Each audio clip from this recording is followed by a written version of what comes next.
Zdravím vás ľudia. Rád by som vám porozprával nejaké srandovné príbehy.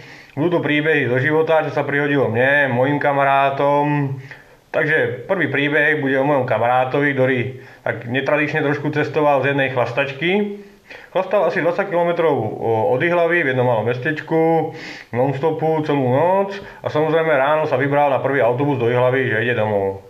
Takže došiel na ten autobusák, kúpil si klasický lístok, sadol do autobusu a ten autobus šiel proste po tých dedinkách, zbieral ľudí a z Ihlavy už proste na D1 a už šiel non-stop do Prahy.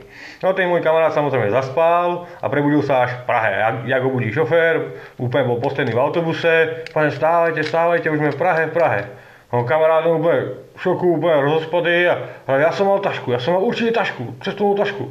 A to šofér mu vraví, že proste určite žiadna taška v autobuse už není, proste ukázal mu aj ten priestor, kde je batožina, tomu otvoril, že už fakt tam nič není a ten kamarát úplne to sa rozpometával a ten šofér sa ho pýta, pane, necestoval ste vy náhodou do Ihlavy?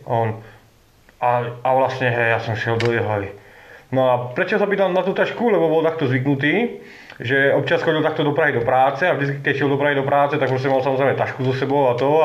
Takže si myslel, že ide ako do práce, keď je v Prahe a to úplne zboblí z toho, až potom pochopil vlastne, že sa vraca z tej chlastačky.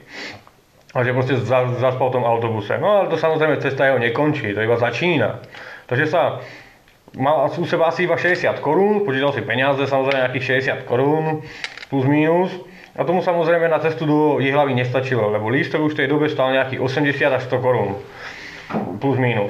Takže proste vraví, na autobus mám málo peňazí, tak pojem na stopa samozrejme, hej. Kreditnú kartu a takéto veci u seba vôbec nemal, takže mu ostával akorát ten stop.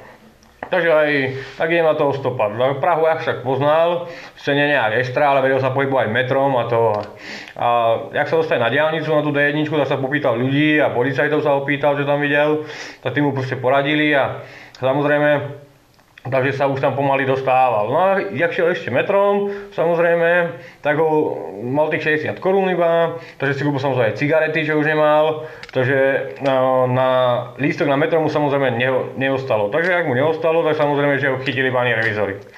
Takže dostal pokutu, 400 korún to bolo v tej dobe, takže dostal pokutu, ide ďalej, vystúpi z toho metra, inde hore, tam pozerá nejaký strom, chcel som sa na toaletu, tak beží k tomu stromu, tam si uľavuje, ak si uľavuje, tak prídu za ním mestskí policajti, pane, zaplatíte nám 200 korún pokutu. Praví, to nie je snad možné, začal sa tam rozčulovať, praví, vy tu zo mňa robíte všetko ako teroristu, alebo čo, tam som dostal pokutu, tú pokutu a ja som milionár a to sa tam rozčuluje, neúplne, do toho mu zvoní telefón, tak pozerá, brat mu volá, tak to zdvihne a brat sa opýta, kde seš, aj v Praze, čo tam deláš? Ale no chci u stromu, jak to, že ešte u stromu, proč? No proč, taký máš tým problém, že ešte u stromu prdele a to a prácha to úplne vytočené, takže mu to zložil tiež. Telefón, no tak policajti mu to napsali za 200 a pokračoval ďalej v ceste. No tak šiel, už došiel konečne na tú diaľnicu, na tú D1, zešiel dolu, ešte predtým si urobil takú skartoval na takú tabuľku, mal u seba pero, takže si tam napísal ako Ihlava, aby ho proste zviezli priamo do Ihlavy, aby ho niekto nekúskoval do Havlíčkova Brodu alebo do Humpolca, aby toho tak proste mal tú tabuľku, tak sa s ňou stál a stojí tam asi pol hodiny a nikto nič a potom zastane frajer, tak sa za tým autom rozbehne, paráda, ten ma zvezie, nie? A príde k tomu šoférovi a ten šofér sa ho pýta, kam ideš na nich? Jak na nich? No, jedu do Ihlavy. No to jo, a to musíš na druhou stranu, že jo. A ten kamarát stopoval na spátek do Prahy, že jo, jak bol z Boblej, po opici a proste nasranej a proste si splietnul strany, jo. Čo tam môže stať skoro každému, ako tam to vypadá tak všelijak. No, takže šiel na druhú stranu, tabuľku zahodil, rozkopal, lebo proste nemal už na ňu nervy a ustopoval klasický ručo-fúčo. Takže tam mával ručkou, stojí tam asi hodinu a pol alebo tak. A zastavil mu maďarský šofér na nejakom Iveku, na nejakom nákladnom aute a rýchlo ako naskoč a to mu po maďarsky tam nechtál niečo. Tak kamarát samozrejme skočil do auta, aby ho zviezol, že ho tam vraj paráde, mal 200 do Ihlavy. No ale ten kamionista alebo ten šofér za nejakých 20 minút alebo cirka pol hodinky zastavil na jednej benzínke A tam bolo to veľké parkovište samozrejme a tam odpočívajú tie kamióny. A vysvetlil tomu kamarádovi, že proste ide do Rakúska, že tam sú zlí policajti a že proste tam proste by dostal veľkú pokutu a že musí dodržať tú 8-hodinovú prestávku. No tak úplne kamarát úplne hotový, že zostal na diaľnici medzi Prahou a Ihlavou a teraz čo? No tak vraví, no tak skúsi stopovať, že? Samozrejme ďalej. Lenže proste tá benzínka, konkrétne poznám, tá je pod takým dlhým kopcom, a proste tam auta idú 150, 160 a tam je problém niečo stopnúť, takže on stopoval nejaké hodinu a pol a nič. To vraj, tak sa opýta nejakých ľudí tam na tej benzínke, tam je taká reštaurácia. Tú benzínku určite poznám, takže viem, chodím tam sám jesť občas.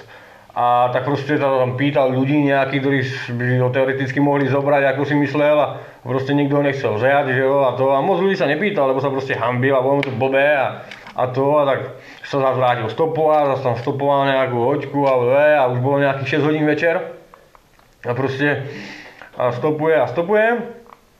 No a išli okolo policajti, že? No a zastavili, tí samozrejme nestopovali, ale zastavili tí policajti.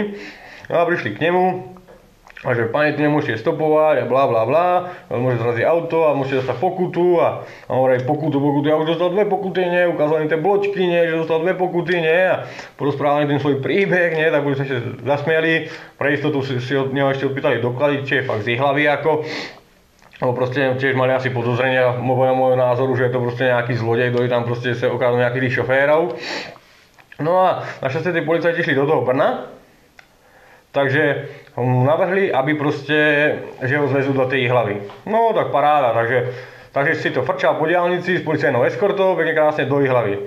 No zavolal bráchovi, že proste už je na ceste, nech po ňom príde, aby ho policajti nemuseli zachádzať až do Ihlavy, tak nech príde po ňom na jednu benzínku, ktorá je hneď u Ihlavy.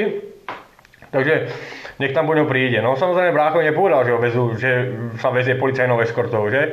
No a tak jak tam došli na tú benzínku, tak jeho brácha tam už bol, čakal, stál u auta, nie, a policajti, tam je môj brácha, nie, vraví tým policajtom, a tak policajti ho odvezli až k tomu autu, nie, a brácha vidí, že policajti idú k nemu, nie, pozerá tam jeho brácha, takže vystupuje z auta, nie, a hneď začal po ňom, ty debile, čo si vyviedol za to, nie, čo zabijem, nie, a policajti vraví, pane, ukludnite sa, nič nevyviedol, a on vám to všetko vysvetlí.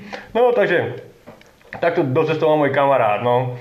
Takže aspoň v tomto prípade platilo to, čo má napísané na tých autíčkach, tých policajti, to ich heslo pomáhať a chrániť. V tomto prípade skutočne pomohli a možno aj ochránili, lebo bohu, jak by ten môj kamarát vlastne na tej diaľnici a na tej benzínke vlastne dopadnul, keby tam zostal celú noc. Takže to bol jeden príbeh. Potom vám poviem nejaké ďalšie, ak sa vám to bude páčiť, takže dobre, no. Tak sa zatiaľ majte. Ahojte.